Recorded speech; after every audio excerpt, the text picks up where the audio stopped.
কেন ও আচ্ছা এখানে আচ্ছা আচ্ছা আমাদের আচ্ছা, এখানে এটা সমাজকে শুধু আপনি ইডিওলজিটার কথা বলছেন, দলটার কথা বলেন না, যে মানে রাইট মদ্যপন্থাকেই গণবিরোধী দলটার কথা বলি আমি। দলটা।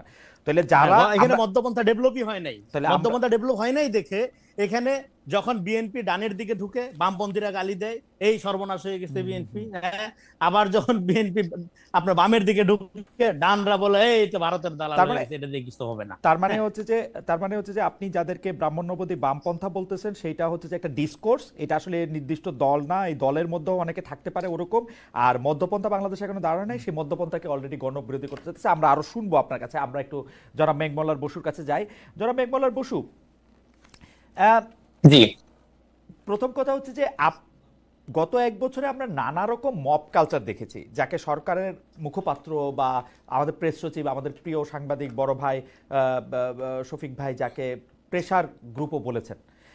কারণ এই প্রেসারে সরকার অনেক সিদ্ধান্ত নিতে বাধ্য হয়েছে, কাউকে গ্রেপ্তারে বাধ্য হয়েছে। এখন আপনারা যেটা করলেন, মানে আপনার সর্বশেষ যে কাজটা আলোচনা এলো আপনাদের, যার মাধ্যমে ঢাকা বিশ্ববিদ্যালয়ের প্রশাসন শিবিরের প্রদর্শনীর ছবি সরাতে বলল, আপনারা মিছিলে কে কোন পন্থী, পাকিস্তানপন্থী এমন স্লোগানও দিয়েছেন।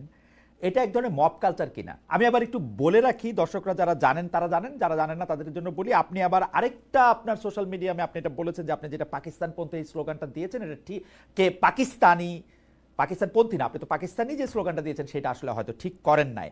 আমার মনে হয় যে আপনি এইটা আমাদের একটু বলবেন যে আপনাদের জি। চাপে বা প্রেসারে ঢাকা বিশ্ববিদ্যালয়ের প্রশাসন শিবিরের ছবি সরালো কিনা, এটাকে আপনি আসলে মব কালচার বলবেন কিনা? প্রথমত ডানপন্থীদের আগে একটা জিনিস সিদ্ধান্ত নিতে হবে। ডানপন্থীরা এক এক সময় বলার চেষ্টা করে যে বামপন্থীরা দুইটা চারটা লোক, পাঁচটা লোক, এদের কথায় কে শুনে, কি হয়, অমুক তমুক, এদের গুনারই কিছু নাই, এদেরকে পাত্তা দেওয়ারই কিছু নাই। তারপরে আবার কোনো কিছু হলে তারাই বলে যে বাপরে বাপ, বামপন্থীরা হচ্ছে আমাদেরকে আক্রান্ত করে ফেলছে, বামপন্থীরা আমাদের অবরুদ্ধ করে ফেলছে, বামপন্থীরা মব কালচার করতেছে, ইত্যাদি ইত্যাদি। সেদিনের ঘটনাটা খুব স্পষ্ট।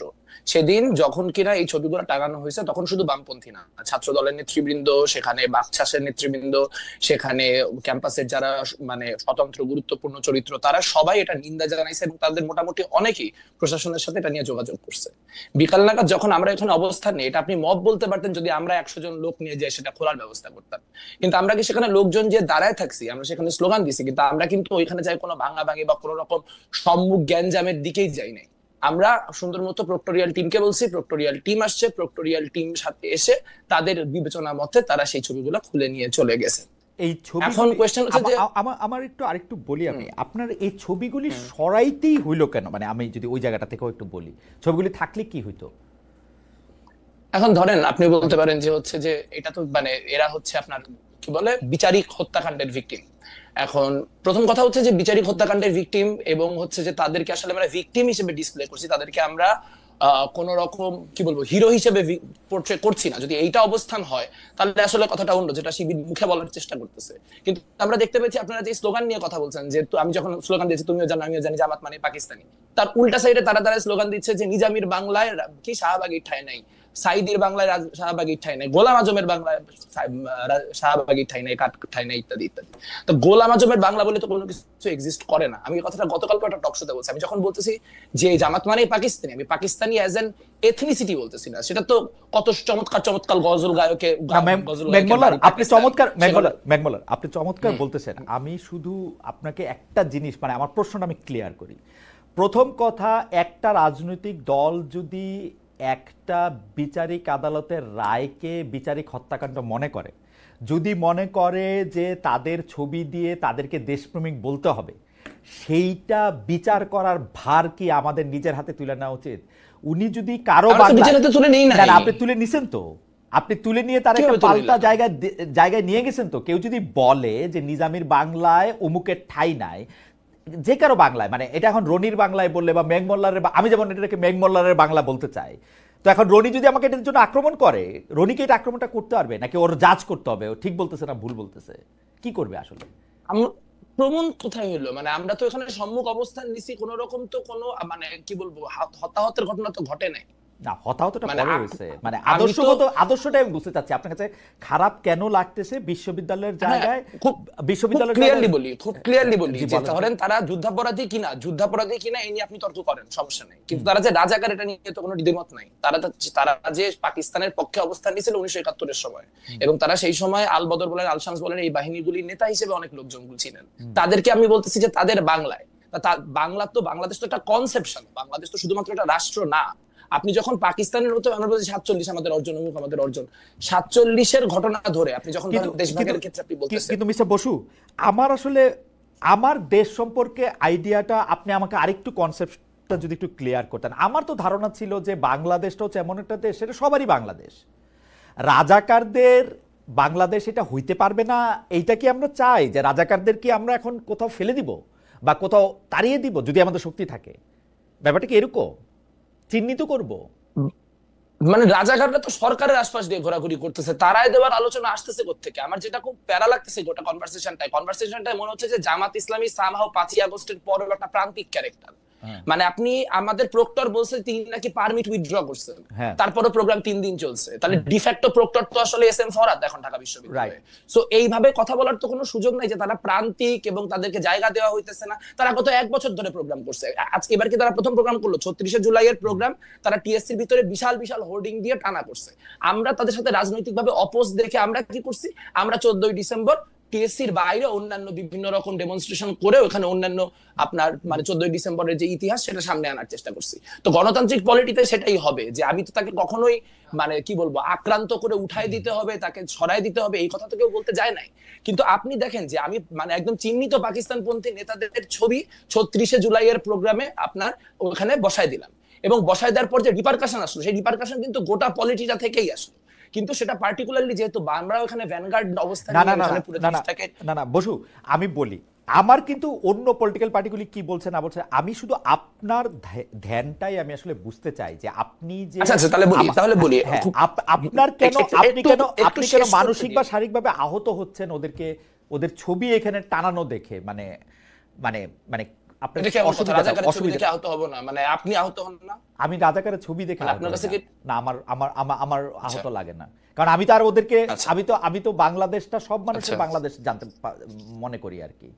খালেদ ভাই, এখানে তো নাগরিক অধিকারের প্রশ্ন তোলার কথা আসতেছে কোত্থেকে? যাদের ছবি দেওয়া হচ্ছে তারা সবাই মৃত, কাজে এখানে তাদেরকে বাংলাদেশে থাকতে দিব না পাকিস্তানে পাঠিয়ে দিব, that is not the discussion we are having. আলোচনাটা হচ্ছে যে তাদেরকে আমি হিরো হিসেবে সেলিব্রেট করব কিনা। তারা বলতেছে যে তারা ভিকটিম হিসেবে রাখা হয়েছে, কিন্তু তার পর মুহূর্তে তারা যখন স্লোগান দিচ্ছে তখন তারা তাদেরকে হিরো হিসেবে সেলিব্রেট করতেছে। এখন আপনি চাইলে এটা রাখতে পারেন, তাহলে খুব ফাইন, যে হইতেছে এরকম হবে 5 বছর 2-4-5 বছর পরে আমরা আওয়ামী লীগের ক্ষেত্রে এরকম হবে যে আমরা আওয়ামী লীগকেও এরকম ভাবে একটা এন্ট্রেন্স পলিটিক্সে দিয়ে দিব সবাই মিলে, যে হচ্ছে তারাও এরকম একই কাজ করতে পারে, তারা শেখ হাসিনার বাংলায় অমুকের ঠাই নেই আবার হবে বাংলাদেশে।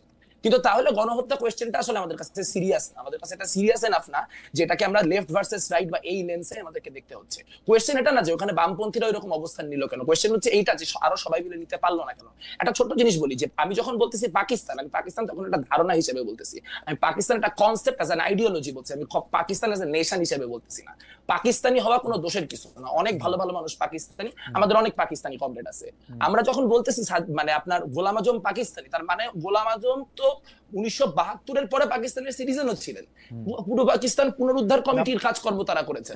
সেই জায়গা থেকে আমার মনে হয় বেগমুল্লাহ আমরা একটু সময় নেই, মানে আপনার হয়তো আমি আর আপনি কোন একটা জায়গায় কানেকশনে একটা অসুবিধা হইতেছে কিনা। আমার কাছে মনে হয় যে আপনি বাংলাদেশে আইন আদালত আছে, পাশাপাশি বাংলাদেশে রাজনৈতিক কর্মকাণ্ডও চলবে, রাজনৈতিক দলগুলিও থাকবে, কিন্তু একটা রাজনৈতিক দল আরেকটা রাজনৈতিক দলের বিশ্বাসকে বা তার ইডিওলজিকে আপনি কাউন্টার করার জন্য ওইখানেই সশরীরে দাঁড়ায় এই প্রতিবাদটা করবেন কিনা, এবং এই প্রতিবাদটা আসলে সেই জায়গায় যদি বিশ্ববিদ্যালয়ের কর্তৃপক্ষ স্টেপই না করতো তাহলে এটা আরও একটু খারাপ জায়গায় যাইতো কিনা, আমি ওইটা বুঝতে চেষ্টা করতেছি যে আপনার মনটা।